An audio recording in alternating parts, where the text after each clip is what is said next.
So, Shaun, welcome to the show. Pleasure to have you on. How are you doing? Yeah, good. Thanks, Aran. Yeah, it's exciting. I always like to go back to the start, and I know you've probably been asked this a million times already, but just I guess in a really brief way of explaining, how did you first?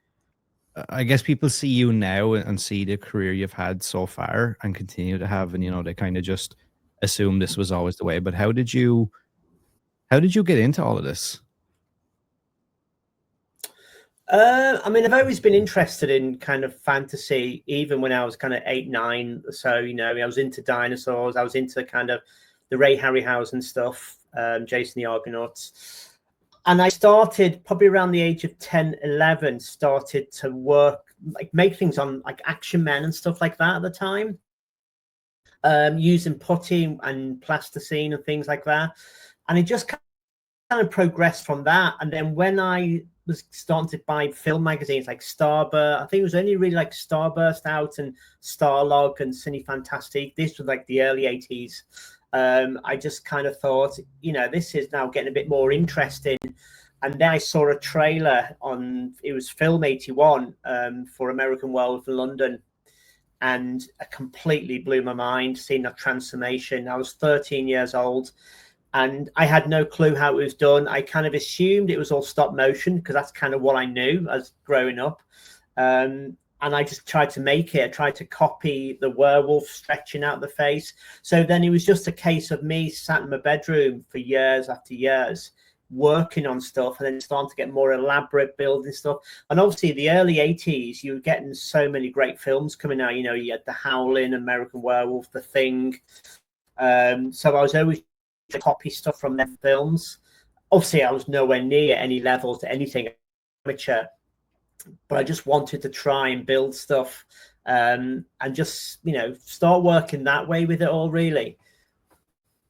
So yeah, like I feel like, a lot of times we see maybe the end product or close to the end in some of these, behind the scenes documentaries and special features. But from your point of view, like, how much research? I feel like there's a lot of research that has to go in from your point of view before you even put your hand to anything.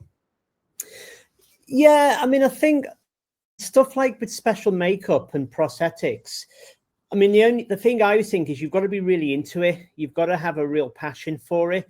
And it is hard. I mean, especially in the 80s, it was really hard to find information out about what the stuff was and how to get hold of it.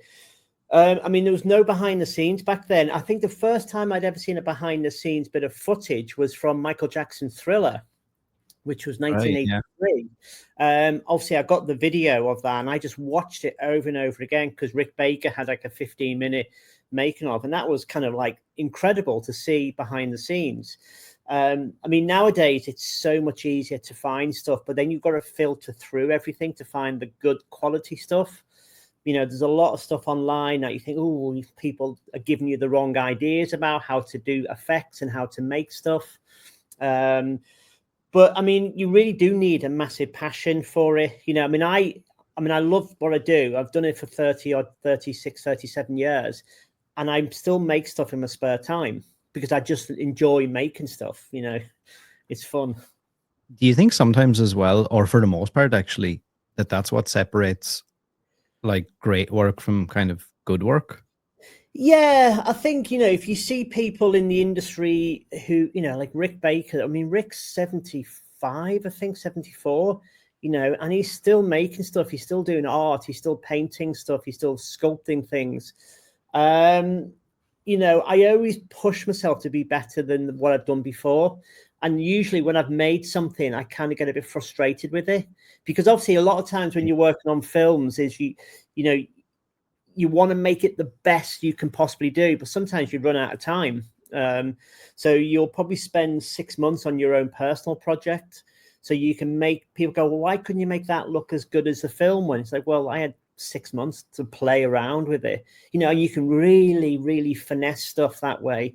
Whereas with films, you've got deadlines. So, you're chasing that all the time. When you say you do stuff in your spare time like that,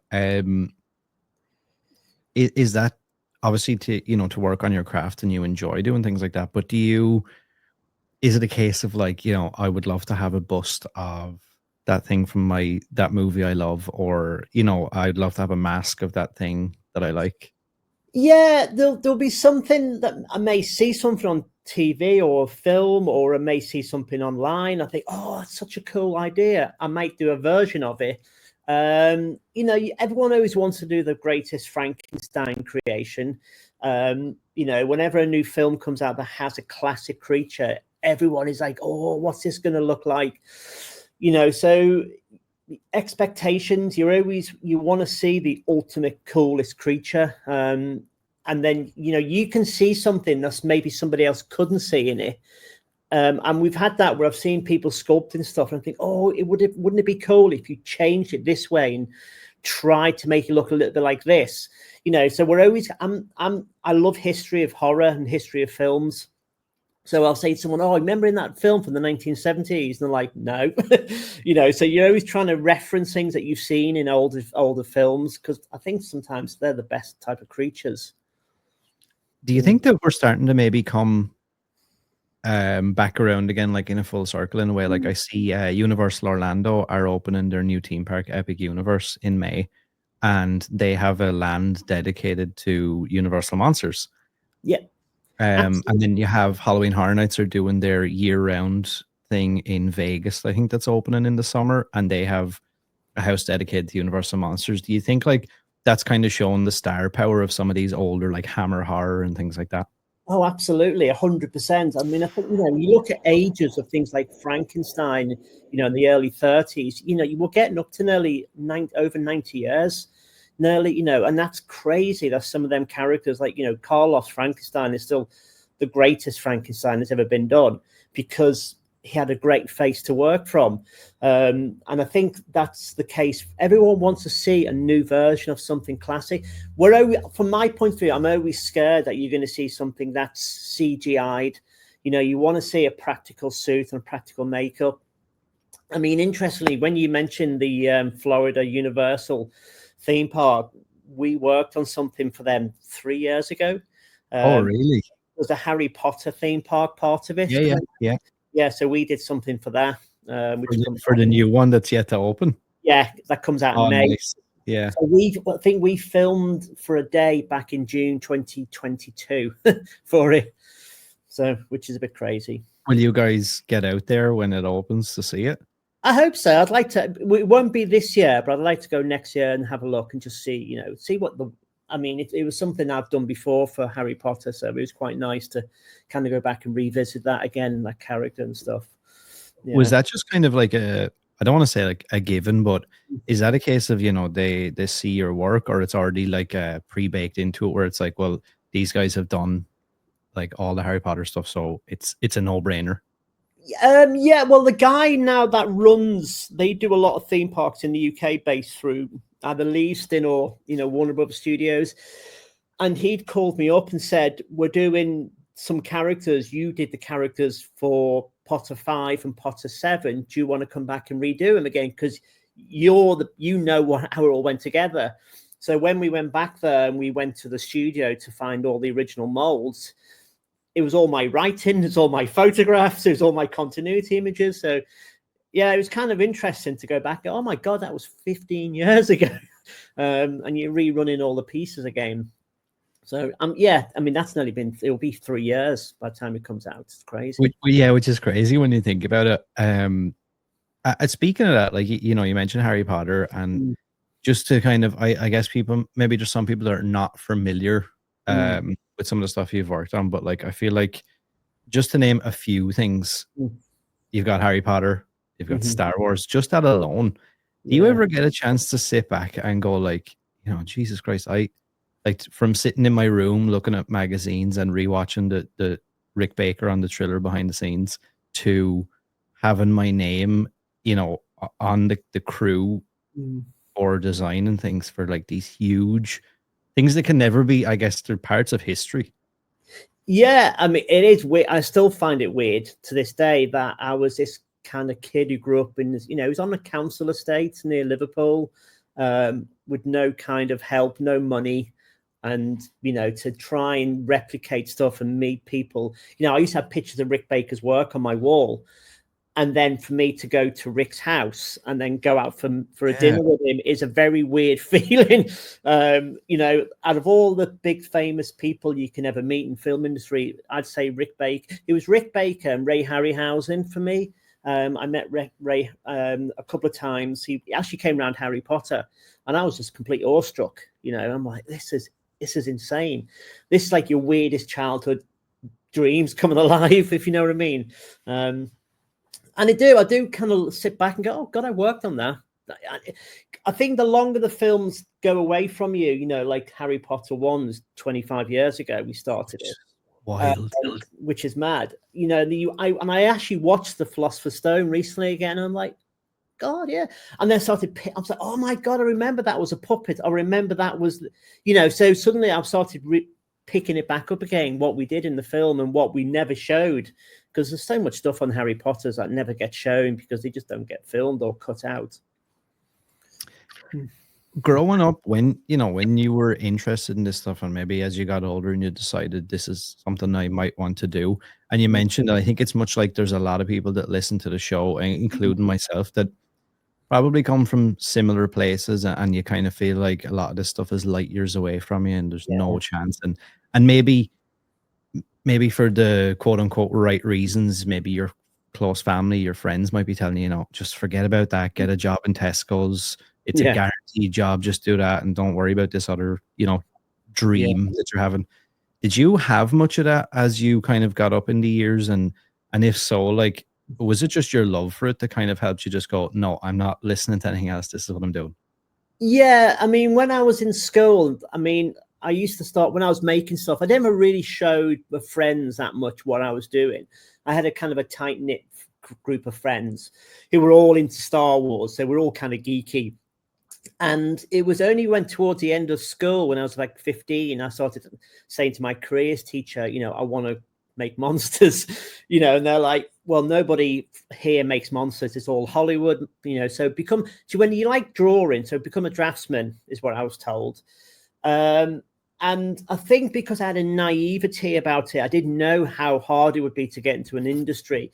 I would find a film magazine, and I remember I found a magazine on Starburst magazine on Company of Wolves that Christopher Tucker had done all the creatures and the effects. And I wrote to Chris Tucker, care of Shepperton Studios, London, England, you know, very naively, just sent a letter, a load of pictures, not even realizing the film had been finished and this magazine was to publicize it.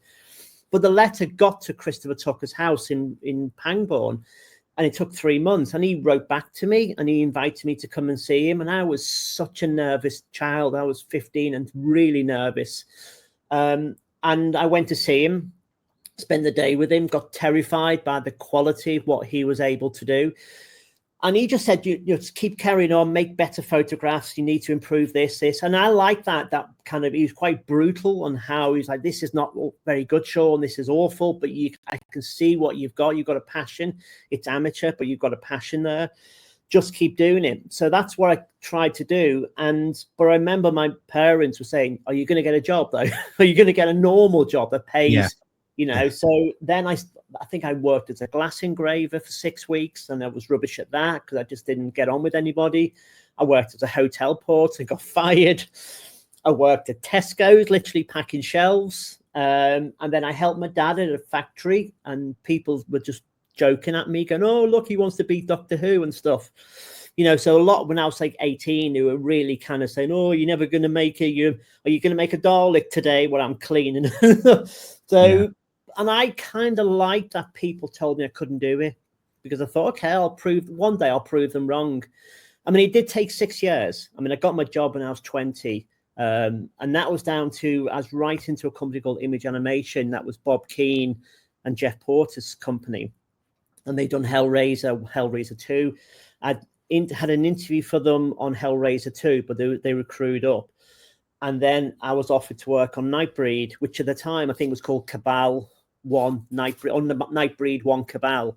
But then it took 8 months for that to then kick in. So I was staying at home just making stuff. until the time came. So it took a lot of patience and just keep making stuff. I ended up staying on the dole, so it didn't work back then. I love when I hear stories like that, for as painful as it can be at times when people are doing that to you and you're being mocked and people are constantly, and it just, for want of a better term, like, it feels like shit, and it is. Yeah. But I love hearing the flip side of that, like, for me to be sitting here talking to you now, and I even get a degree of, I know a lot of people are like this, but like in the back of my mind, so where I'm like, I'd love to just give like a little smug smile to those people and be like, yeah. How wrong were you? Yeah. No, I do. I mean, I think because I was working by myself and I had no kind of timeline, it took so long for me to get into the industry, and I didn't understand how to get into it. I had no friends who were in the industry. I lived near Liverpool, so there was no connections at all. But Christopher Tucker was great in that he would write to me. But also, I'd written to Rick Baker when I was 18. I'd written to Industrial Light and Magic. I'd buy a magazine and find out, there's the address in the back of the magazine. So I'd just be kind of like, I'm going to write to them. I'd write all out in pen and post it with loads of pictures and stuff. And I got letters back from every company. ILM sent 3 letters back to me. And I've still got them, I mean, that's 40 years ago now, some of them letters. And it inspires me to show other people, this is what I got back then. There's some stuff that is listed on your filmography. And I wanted to just ask, I don't know how involved in some of the projects you were, or like what memories or what you contributed to it, but one of them that stuck out to me was I see Mortal Kombat Annihilation in there. Yes. Yeah.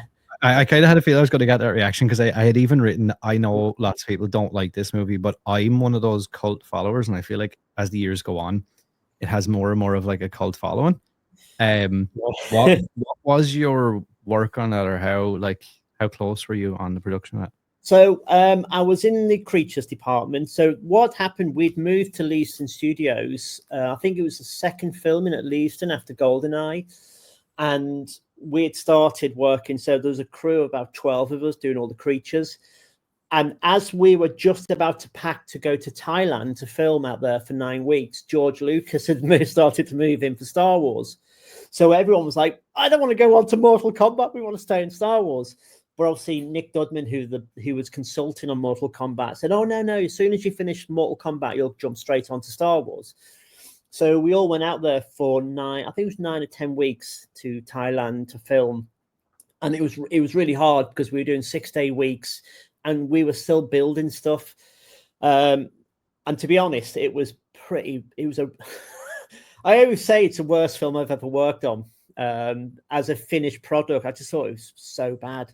But we had some, where we were filming in the temples and stuff, they built some kind of fake temples that all looked smashed and demolished around real temples.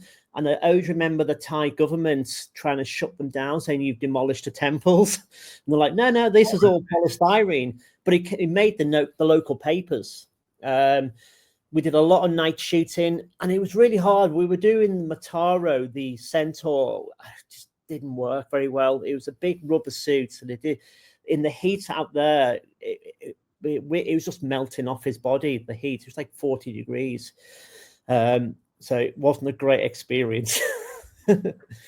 Just like, as in just the overall production, because I've heard that multiple times from a lot of different people, that like the whole thing just kind of was a little bit of a shit show.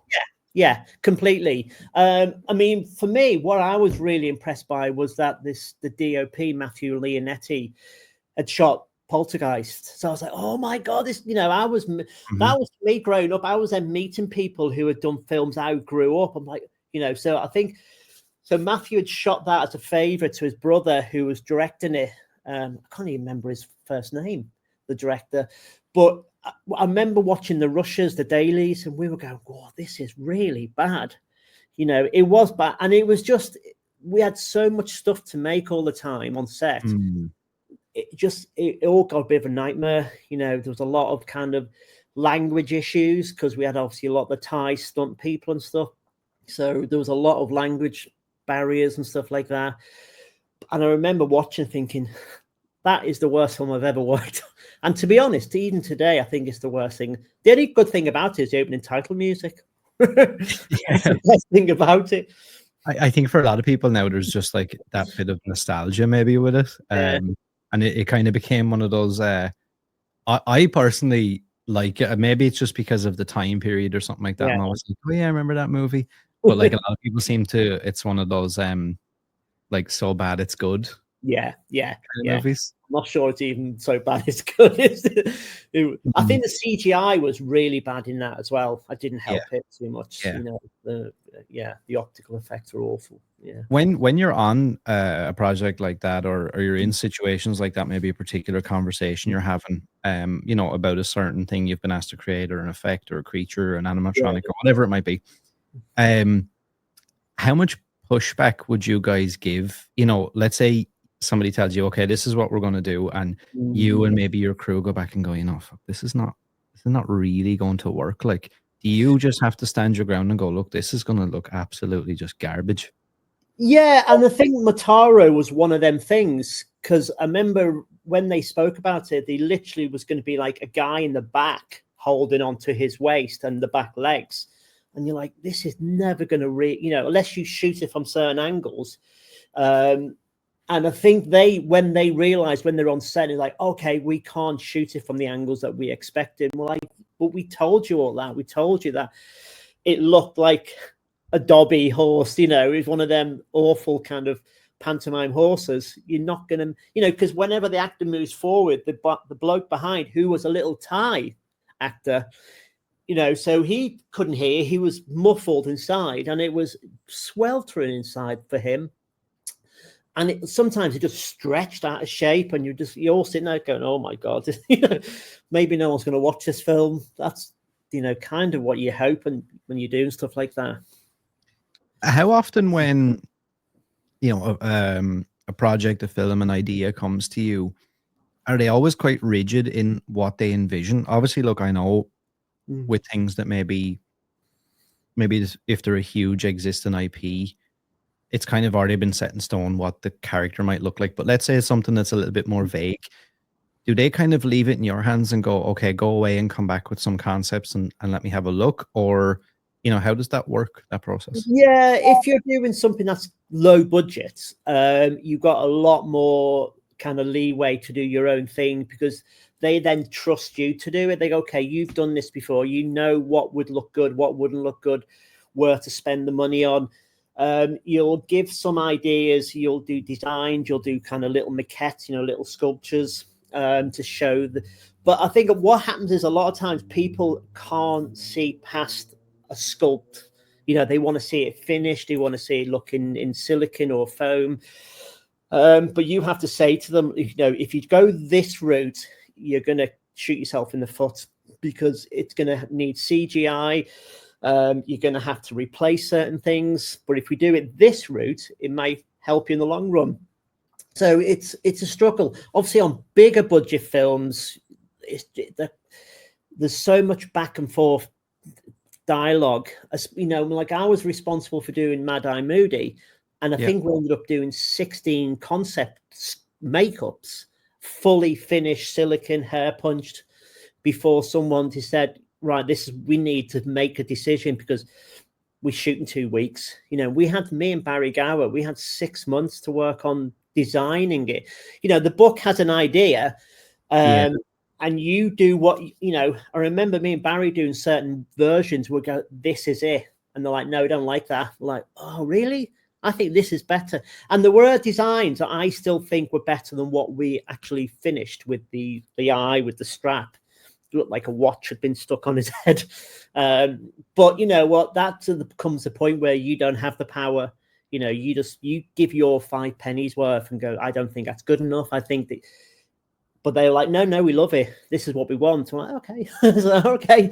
It's not what, you know, but that's a design thing. That's, you know, then that's when you have to go, okay, I'll take the money then.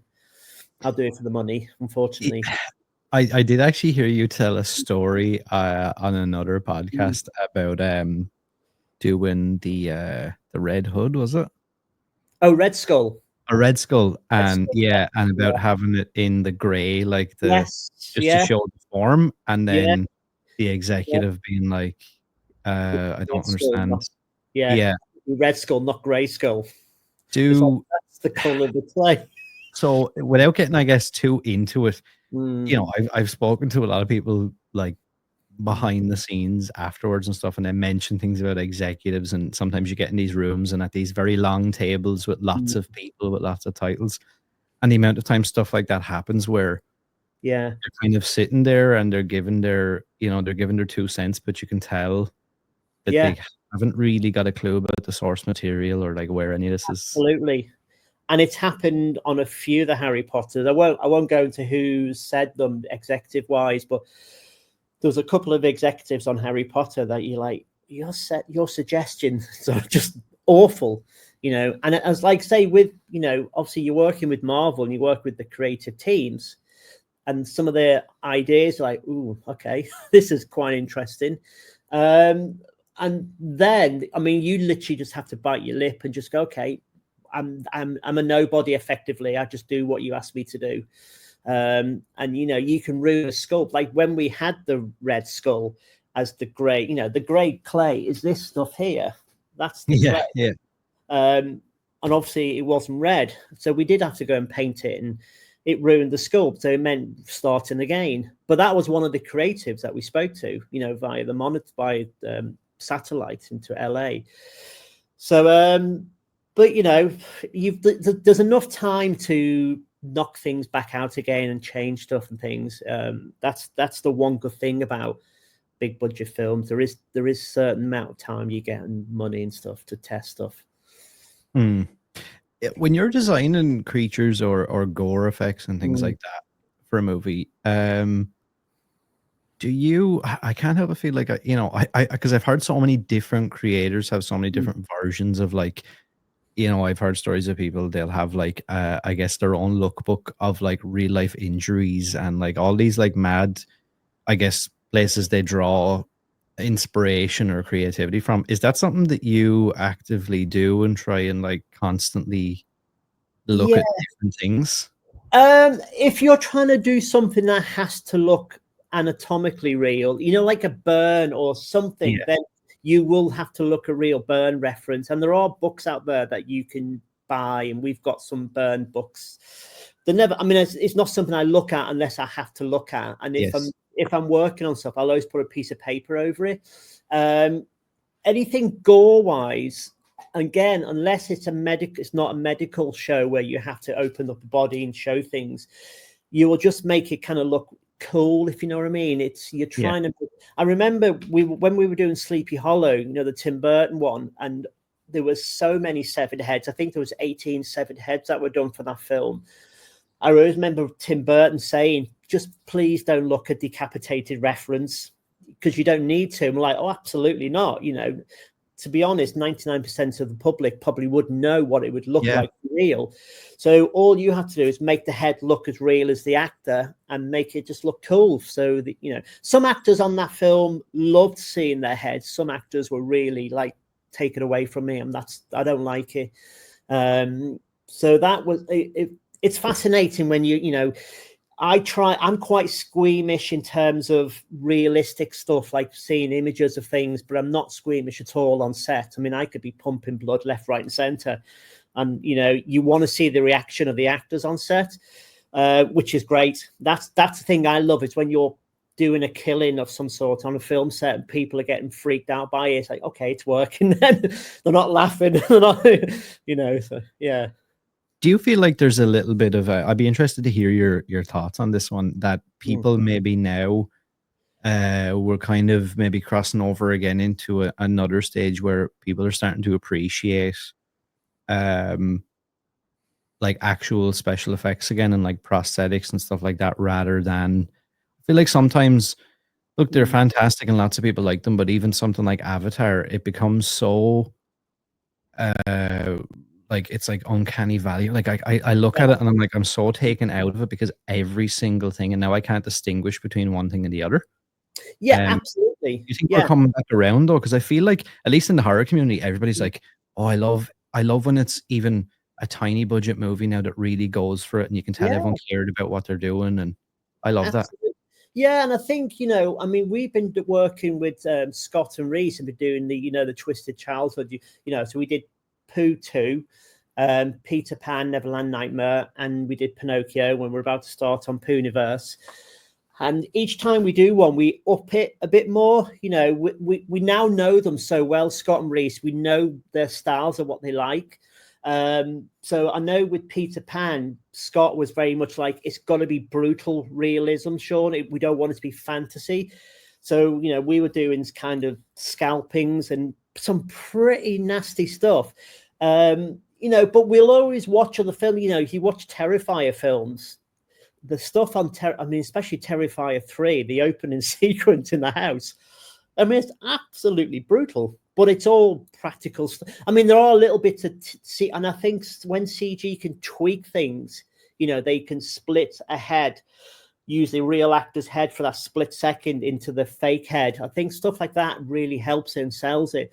But I think it should be, those type of films should be prosthetic based, led, so maybe 80% prosthetic and 20% tweak and stuff. But I love trying to create something that's kind of like, this hasn't been done before, and the great thing with Scott and Reese is they say to us, what do you think? How do you think we can achieve this? How far can you push it to make it as graphic as possible? So we're always trying to work out how to make the most violent killings on film, because, you want people to say, oh my God, do you remember that killing in that film? It's disgusting. You're like, okay, that worked then.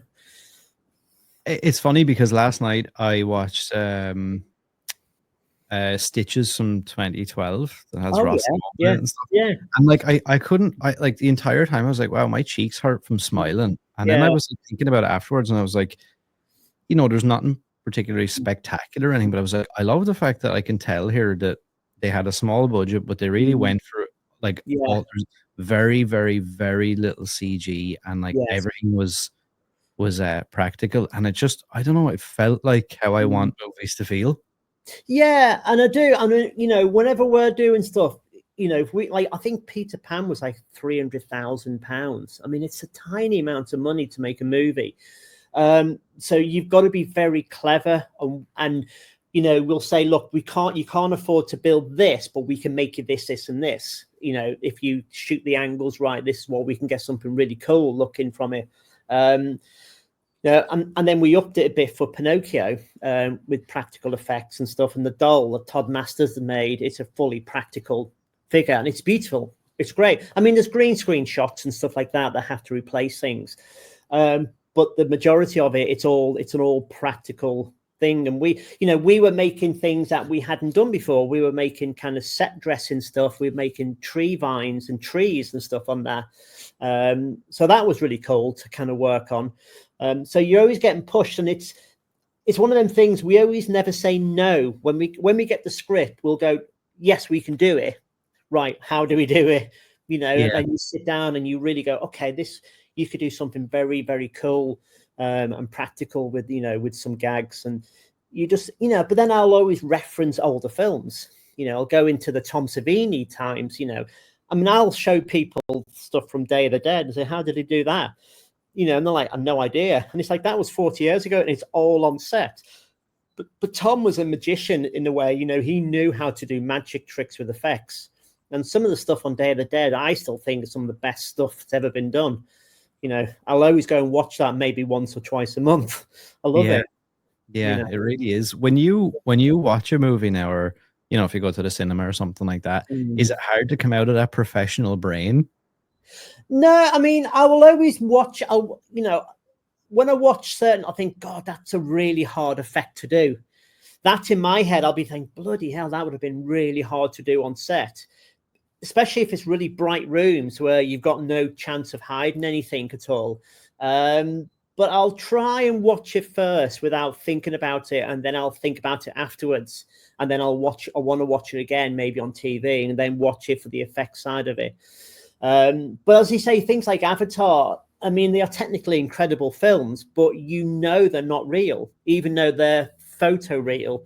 And that's the weird thing. You just know there's not a 9-foot blue person walking around. and it's, I mean, it's stunning stuff, but it doesn't grab me the way it used to grab me, stuff like that anymore. I'm not that interested in it.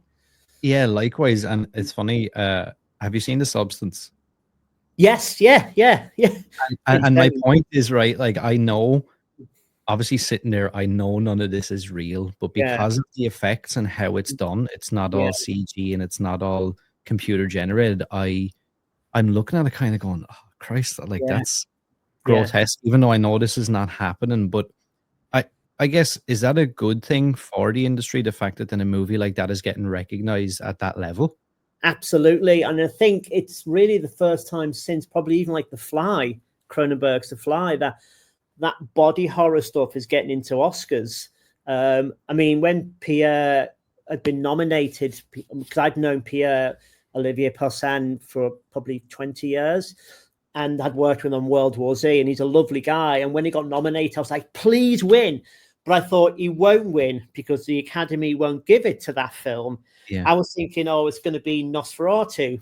Even though I wasn't a massive fan of the design of the vampire, I was hoping Pierre was going to win. I thought he won't win it. He won't win it. And when he won it, I was like, yes, he finally's given it to something, because it's so over the top. I was really shocked that, you know, with that whole end sequence, I thought they won't give it because of that end sequence, but I'm so pleased they did give the award to him and the makeup department. Just out of curiosity, you mentioned Nosferatu, and you weren't really a huge fan of the design. What were some of the glaring things that stuck out for you? I'll be interested to see, does it match up with like the general consensus of people? I mean, I wasn't keen on his actual facial look. I thought he didn't look as creepy as what I thought he could have looked. I mean, I generally found the film quite dull. Yeah. I mean, I kept referring when I watched it to Bram Stoker's Dracula, which I mean, I love that film. There's something about that film I just love. And I just thought, I'm not sure why I don't like the makeup. I mean, technically it's beautiful. It's a beautiful makeup. I just thought it wasn't like, you know, Max Schreck or Klaus Kinski. I thought they had a really creepy look to him. It just didn't grab me. And I kind of got a bit like, is that it? I've been waiting and waiting. And when all this time, yeah. And I thought, is that what they've come up with? That's not what I'd expect. But that's me. That's a personal opinion from me. I'm, you know, technically it's a beautifully made makeup. I just didn't think it looked creepy enough. But that's me. Is there, you know, as somebody who's worked on so many big titles, like, I mean, we've only barely scratched the surface of some of them. Are you still in that like headspace where, I think I had heard you mention before, you know, you and your wife had said about the idea of maybe kind of parking this kind of work and maybe just teaching only. Do you still have, though, like that thing in your head where you're like, you know, oh, I'd really love to give like my version of Freddy, or I'd really love to do my version of this thing or that thing? Does that still happen? Yeah, weirdly, about 10, 11 years ago, I did do that whole thing where I stopped working on, I mean, I moved away from London, and I moved back up north, and I thought, right, I'll just teach. Teaching will be much easier, be an easier life. And I started to miss the industry. And I think it kind of drags you want to go back into it again. And we were teaching. We've got a successful prosthetic school, you know, that we teach people. But then film started coming in more and more. And I thought, what are we doing? How we can't do both 50-50, you know. The idea was that teaching was taking over everything and we were turning jobs. And I did turn stuff down the first couple of years when jobs were being offered to me in London. I was like, no, I'm not going back there. I'm going to stay up here. But now I've got this passion again to work in films. You know, I mean, I'd loved, if someone said to me, oh, we're recreating Nightmare on Elm Street, as you said, Freddy, I'd absolutely die to do that. I'd love to do a Freddy Krueger makeup. And, you know, it's a burn makeup, but it's Nightmare on Elm Street. Yeah. You know, if those iconic jobs come in, I think I don't think I'll ever grow out of making monsters and creatures. And I love just kind of coming up with something just different and a bit, you know, you want people to see. There's always that fear that you make something and people are going to go, God, that's horrible. that's a horrible thing. You've ruined my childhood, you know. And we had that a little bit when we were doing Winnie the Pooh 2. You know, people are like, you can't do it like you can't. I'm like, well, it's just a film. It's not real. You know, it's a crazy horror movie. You know, I loved Winnie the Pooh 2. I think, you know, it was very ambitious for the budget we had, you know.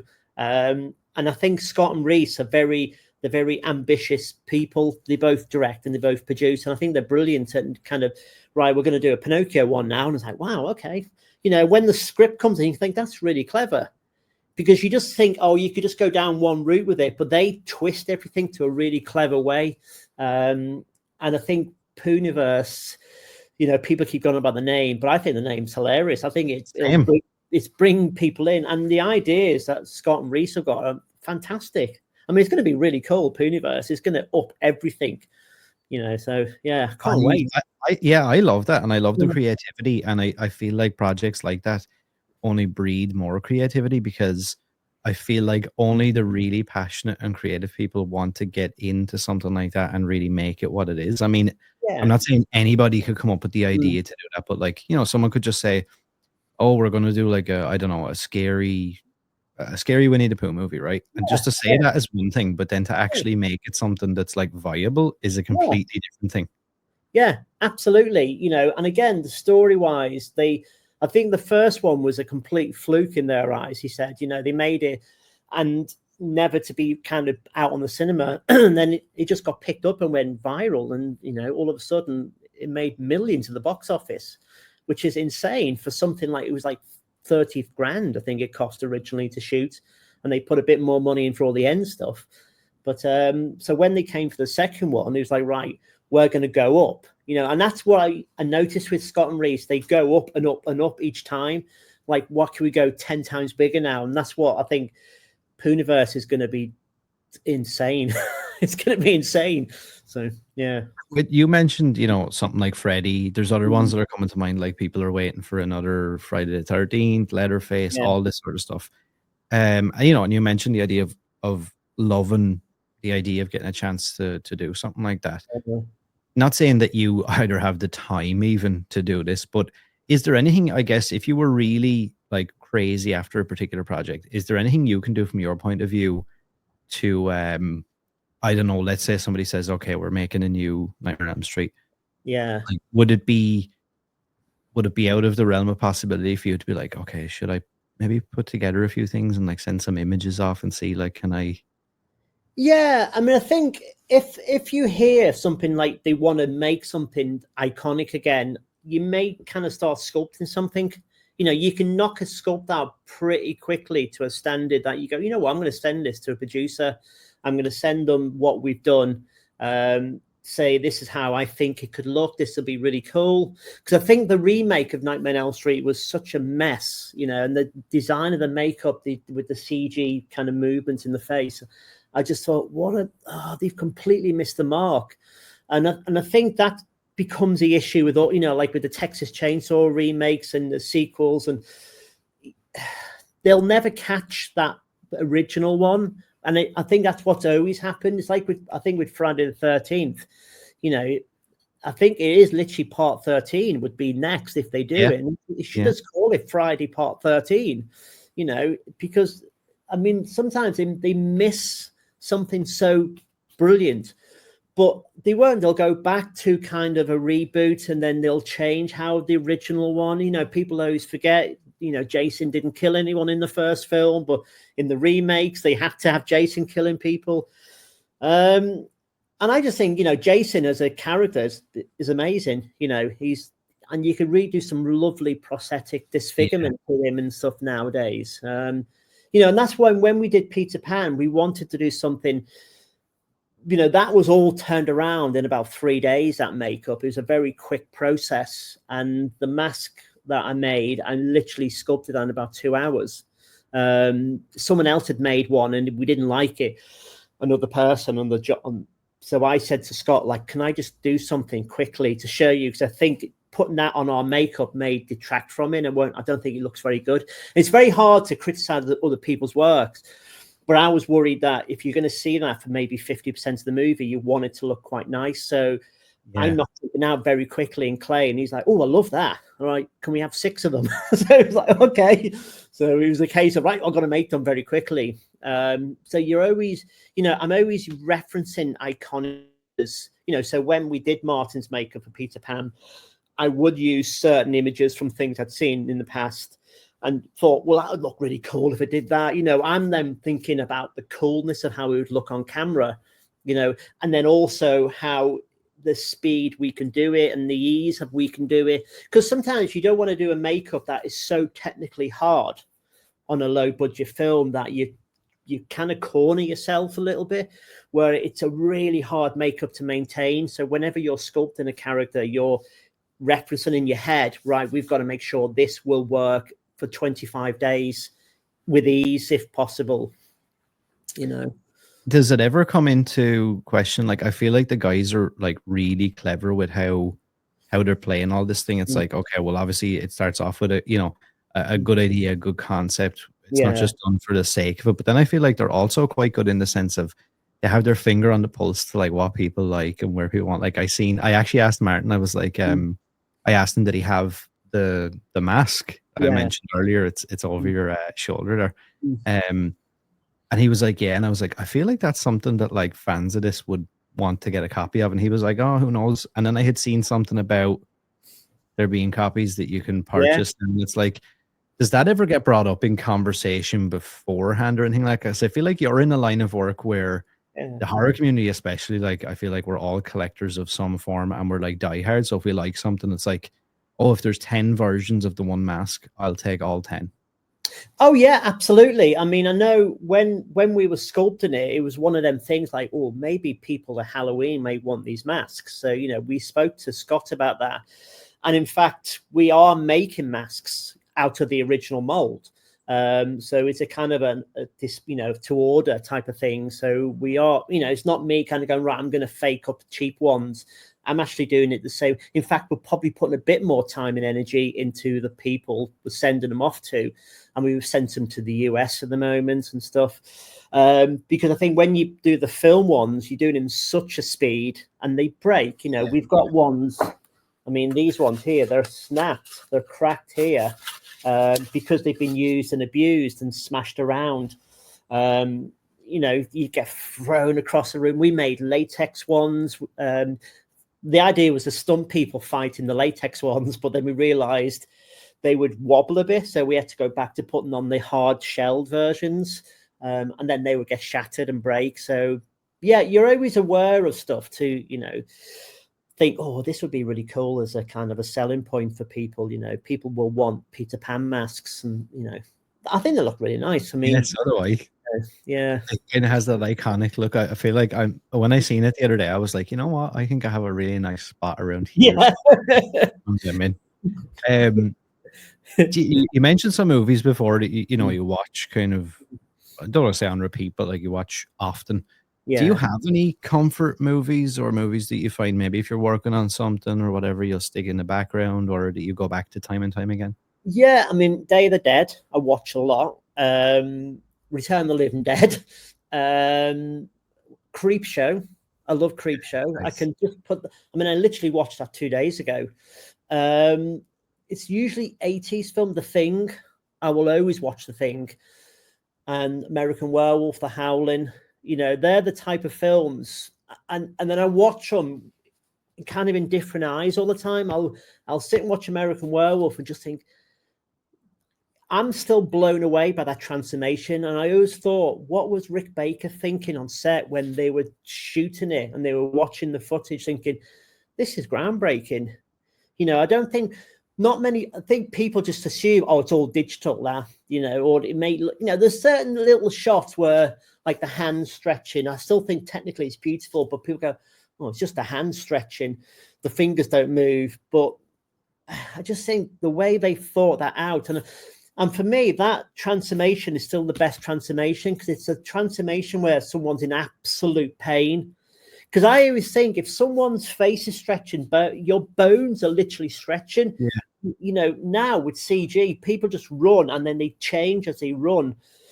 I'm thinking your whole body is breaking to pieces and realigning into another creature. And I much prefer to see stuff like that where someone's in absolute agony when they're transforming. But it's like I don't know. I find it, those type of films are such of a time that I think I remember watching The Thing when I was 14, I think I was 15. And I remember the first time I watched it, I was a little bit like, oh, nothing's happening, because nothing really happened until things started happening.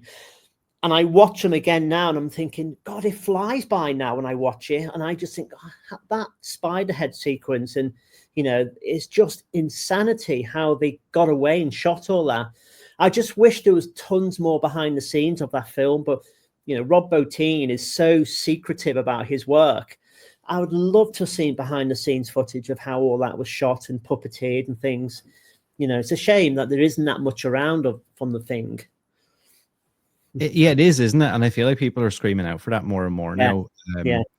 That, they want to see behind the scenes. They want to hear commentaries. They want to hear. And I think that's why some of these physical media companies that are re-releasing movies are trying to, I know maybe they can't pull much from back then, but you'll see a lot of like maybe the special effects guys and the producers might sit down and do a audio commentary, and the director and the lead actor might do one, just to kind of, I don't know, I suppose, oh, well, we tried to do this here and here's a funny story about that. And people, I think, buy those special editions now. Okay, I've seen a movie a million times. I can't see it in any better quality, but I'm really buying the disc too. Yes, yeah. I mean, that's what I did when I worked on Star Wars: The Phantom Menace. That was kind of the first time where it was an absolute lockdown film that no one could take photos and you weren't allowed. And there were certain creatures I worked on I didn't take, but I was working on a character called Bib Fortuna. And I remember we did the first day shoot with him, and we were told absolutely no photography. And I'm like, right, I'm going to take photos. And I took loads of photos of makeup, him walking around in the makeup room, took loads. And years later, I remember my boss, Nick, saying to me, did you get any photos, Shaun? I took loads. And he was like, can we have them? Because I've not seen them, And I was like, you know what? I just think it's a shame if things aren't filmed, even just for yourself, to have something and people will never get to see it, I mean, everyone was so scared of taking photographs because they were like, you're going to get fired if you take photographs. But if no one else was taking photographs at the time, you've kind of lost all that behind the scenes. And it's such a shame. So we try and do as much as possible when we're doing these like Peter Pan films and stuff. I mean, we're all filming stuff, but we never show it to anybody until the release. But we'll always, let's get some really cool behind the scenes footage. I mean, I got great footage of Scott watching one of the gore killings, and I turned the camera on to Scott to film him. And his reaction is brilliant because he's like, oh, he's doing all, he's terrified because he's watching it while I'm filming him, watching it to see his reaction, which was really, it's good fun. And I think all the stuff as time goes on, then people want to look back at that and see that different perspective. Is there something that you haven't had a chance to work on that sticks out as, I know that's probably like asking like, what's your favorite child or something like that, but is there, I don't know, an IP, an idea, a character, a version of a character that like you would say, if I could only, if I could give something one shot, it'd be that person or that character or that creature? I mean, I'd love to work on another version of The Thing, another updated version, maybe a sequel to the original one with the creatures and with, obviously Kurt Russell's, they're all getting on now, but if someone said to me we're doing a sequel to The Thing, not the prequel, the sequel, I'd be like, oh my God, because your mind could just go crazy trying to design creatures and stuff like that. I mean, I'm not interested in doing Star Wars stuff anymore or Harry Potter. I know the new TV show's coming and it's not interesting me at all.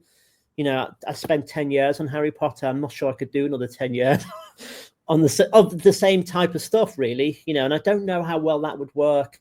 But I mean, a Frankenstein film, but then Guillermo del Toro's just done Frankenstein.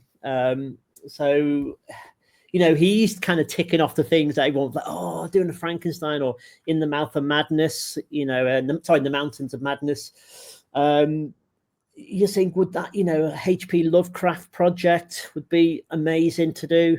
I just think Hollywood are very nervous of taking on big monster movies that are big budget.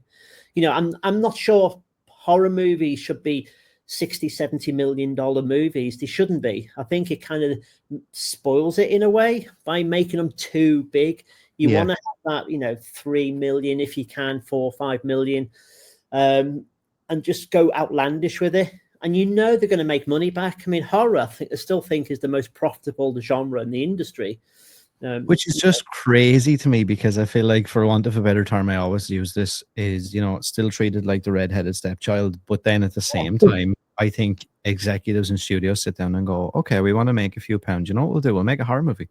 And it's like, okay, so you're thinking about it like that, but then you're also treating it like it's, oh no, don't talk about horror. It's it's old. We do have people we speak to and you go, oh, that's sick. Why would you want to work on horror movies? It's like, you all watch them. People, it's that weird thing of people watch horror movies, but they all go, oh, I wouldn't, that's sick to work on that. That's really, that's disturbing. It's like, it's not, it's just part of filmmaking, And it has become a very, I found, even in like some of, like, maybe outside of my close little circle, people that I know, or people that I would have been in college with and things like that. And it's like, I remember I've always been interested in stuff, and people would be like, oh, why are you going to study film and TV? Why are you doing this? Why are you doing that? And now it's like the cool thing. It's like, oh yeah, did you see that cool movie that came out? It's like called The Substance or something. And I'm like, this is the exact shit that I have liked for the last 28 years. And everybody be like, no, this garbage. I wouldn't watch that. Absolutely, and I think that's it. And I wish there were more films like The Substance. You mentioned The Fly. It's like 40 years ago The Fly was done. It's incredible how long ago. And The Substance is kind of the really biggest, known body horror film since then, really. I mean, I was massive. I mean, I didn't know what to make of it when, I was thinking, oh, I'm not sure about this. I just thought it was insane, brilliant. Absolutely brilliant. And I wish she'd won the Oscar for director as well. I thought she was amazing, what she'd made, and Demi Moore as well. Very, very good. It was, I have to say, it was very good. Where's the best place for people to support you and kind of follow along your guys' journey? So we're on Instagram as The Prosthetic Studio, Facebook. I mean, we mostly use Instagram now. We have used TikTok, but to be honest, I haven't got time for TikTok, so myself personally. So we just mostly if you go onto The Prosthetic Studio, I mean, we try and post every couple of days updates of stuff. We have our website, which is prostheticstudio.com, theprostheticstudio.com. But yeah, just go on our Instagram page. We're always kind of updating stuff all the time. For everybody listening, or whether you're watching this or listening on any podcast platform, the links to all the stuff will be down below in the description. What's next for you guys then? You mentioned you're working on the Pooniverse at the minute, and then I guess, not to look past that, but is there things that are already kind of maybe in the pipelines going past that? Well, we've just finished. We worked on a Sky TV thriller show, so kind of a normal project, a 6-part series, and we were making prosthetics and body things for that. And we were basically supplying stuff. We never went on set with that one, so that was 3 months' work. So we finished Pinocchio December. We were then finished all this stuff for. It's called Under Salt Marsh. I think it comes out at the end of this year, and Pooniverse, we're just starting the design side of it now. It's very early stages. We don't start filming until September. So we've got about 5 months to make everything. So that'll go, I think it's around a 60-day shoot, September, October. Filming some here, some in Europe this time, abroad. So the budget's bigger for them. This is our biggest budget. And after October, to be honest, I never think that far ahead. I couldn't tell you. We every so often a job will pop up, and they'll go, "Can you give us a quote on it?" And last year we had 4 films that we were quoting on, and they just never happened. So we did Pinocchio, and then go straight on to Pooniverse. I'd say probably end of this month we'll be kind of full on into the Pooniverse. So which is exciting.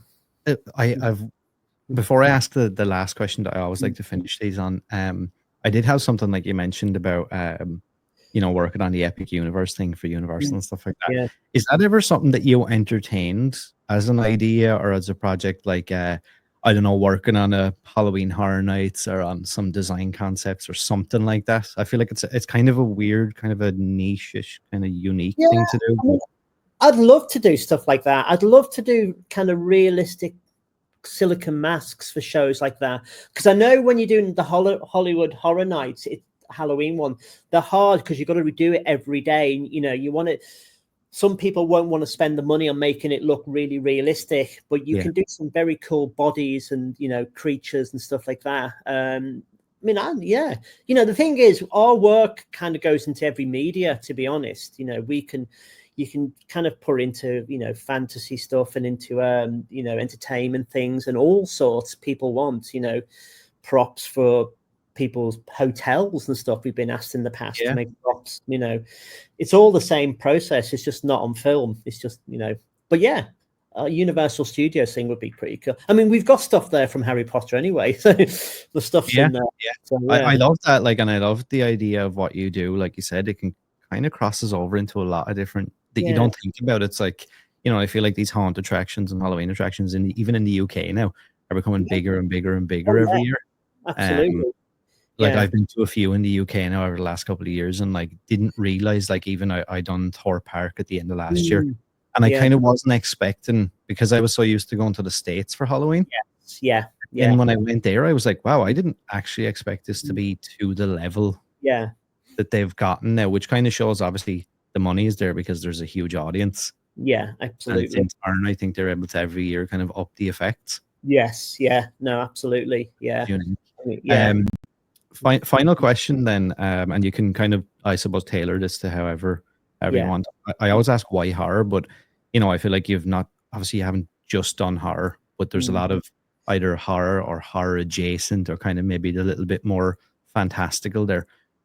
Like, why do you think that you're drawn to that more than anything? And I suppose, what does it mean to you?